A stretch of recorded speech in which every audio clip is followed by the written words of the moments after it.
បាទសូមជម្រាបសួរទៅដល់ពុកម៉ែបងប្អូនយើងទាំងអស់គ្នាថ្ងៃនេះមកប្រាប់តិចនិចតាក់ទងនឹងទម្លាក់មន់ចុះមកដីទោះពីយើងដាក់ពីធូរទៅទម្លាក់មកដីណាហើយដើម្បីកុំឲ្យវាជួបបញ្ហាដាស់សាយលាក់ប្រដង្ហើមដូចជាធ្វើមុននោះអន់ខ្សោយបាទអញ្ចឹងជំហានទី1គឺផ្ទៃទ្រុងបាទផ្ទៃទ្រុងនេះគឺយើងលាងឲ្យស្អាតហើយបាយកំផុសសណារួចហើយចាំយើងដាក់កាមពីលើកាមហ្នឹងមួយទី2ស្នុកទឹកខ្ញុំខលបាទទីត្រង់ស្នុកទឹកណាបងប្អូនណាទឹកហ្នឹងគឺយើងត្រូវលាយពពួកថ្នាំការពារទៅលើពពួកដាសាយរាករុះដាក់ឲ្យវាផឹកចំនួន3ថ្ងៃ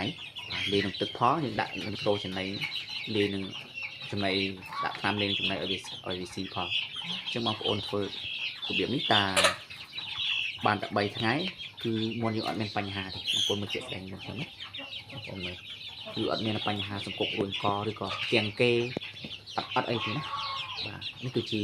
ទិញនិចមួយដែលខ្ញុំតែងតែធ្វើទៅគឺនៅពេលលើកទម្លាក់មុនចុះដីគឺវាអត់មានបញ្ហាផ្ដាសាយបាទឬក៏រាករុះឬក៏ហើមគេហើមអីនេះអត់ទេបងប្អូនណាហើយយប់ឡើងគឺយើងបិទបាំងមិនមានតង់ទេទៅសម្រាប់យើងទុំទៅលាក់ដំបងបងប្អូនធ្វើឲ្យបានពី3ថ្ងៃទៅមួយអាទិត្យគឺមុនយើងលេងអីគឺវាស្តាប់ពីស៊ាំនឹង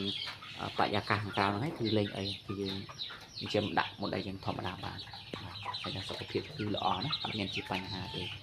អញ្ចឹងសូមអរគុណណាបងប្អូនខ្ញុំសូមចែករំលែកខ្លីៗប៉ុណ្ណេះសម្រាប់បងប្អូនដែលគាត់អត់ទាន់ដឹងពីបច្ចេកទេសទៅលើការទម្លាក់មុនចុះដីគឺកុំឲ្យវាមានបញ្ហាផ្ដាសាយហើមគេឬក៏សង្គប់រួញកគឺ